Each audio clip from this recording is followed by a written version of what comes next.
Soko mpe Pallaso.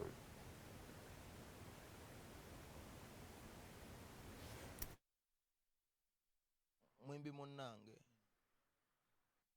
alien mukwano gwammwe nammwe mikwano gyange ne mwimbi munnange alien njagala omugamba ekikola kye nakoze kyadde kibi nange nkimanyi nkiraba nkyewuunya nokyewuunya nti nze nakikoze naye bingi ebyabaddewo n'ekisinga obukulu nayise ku mikutu gyange gya social media ne mbagamba ayina amaanyi agansonyiwa akole ki ansonyiwa olw'ekikola kuba kyadde ekifaananyi si kirungi. Yaman embeera eyo giraba nze siri wa poliisi nze n'okundaba nga neetaba mu mbeera eyo ku Kabangali baali bamutwala nga si nti ku lwange yalina embeera ye endala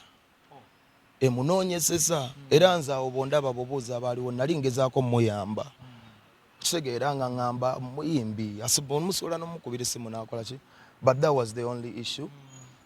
Ze simanyi bulamu bwe bulala kyemmanyi nti twafuna obutakkaanya obwavaamu ekintu ekyali kirungi naye ebyo byali bintu bye biki birala. Nze sirina muntu yenna yankozeeko mbu musango, sirina muntu gwe nsobola kukwata kusiba ne bogenda ku poliisi siinayo reference yonna. Nze ate n'ekirala nze nzikirizaganya yange nze ndi musajja nange saakulira mu kikomera nange nava mu ghetto lako bagamba ghetto teriiko kikomera naye si kyangu kyagitolokamu kubanga ogivaamu eba mindset. Kakati just era ekyabaddewo nti nange ninga eyalaze nti nkyalina mindset eki ate nga mbadde nsubira okuba nga nze nafuna mindset eyinza okuba nga natoloka mu kikomera ekyo. Nze ndi ku kyennakoze kubanga kyennakoze nze nakikoze era kyennakoze si kirungi era nkyetonda ku lw'abangi ku lwa industry ku lulwe ku lwa mikwano gyange ne bw'okikyusa ne bw'okizaawa nasobezza ate kyagenze singa nsobola okizza nandikizizza naye ate tebageddaako gattako bino birala era mbasuubiza nti omulundi oguddako njagezaako okwekuuma nja kusiiga ekifaananyi ekirungi njagezaako nange ndi muntu.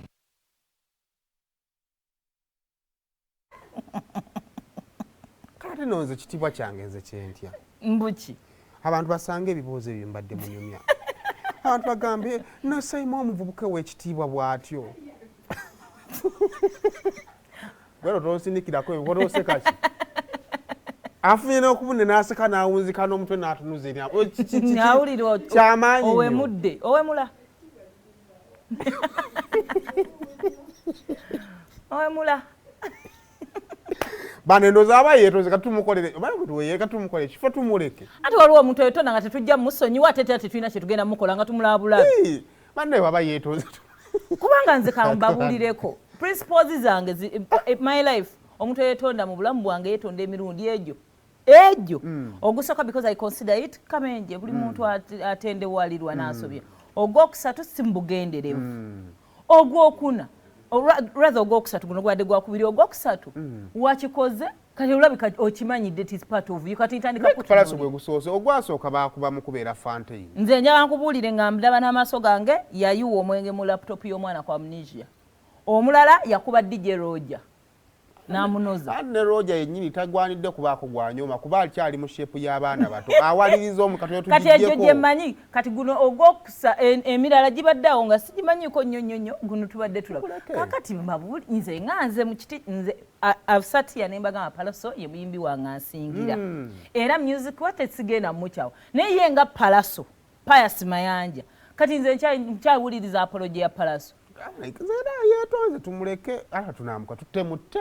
era tetugenda mutta ate tumulabe bulabi ne gwe yakubye naye era mulimu omuntu eyetonda nogamba mbi mumusonyi wakati singa yakubye muyimbi ki wano ali sikina ennyo gwe tuyinza okugamba ani nga muyimbi mutono bwati bakubanga radio ng'osobola okujja n'omuwolereza gwagamba abatono oba bakuba kamiliyoni kale ojja omuwolereze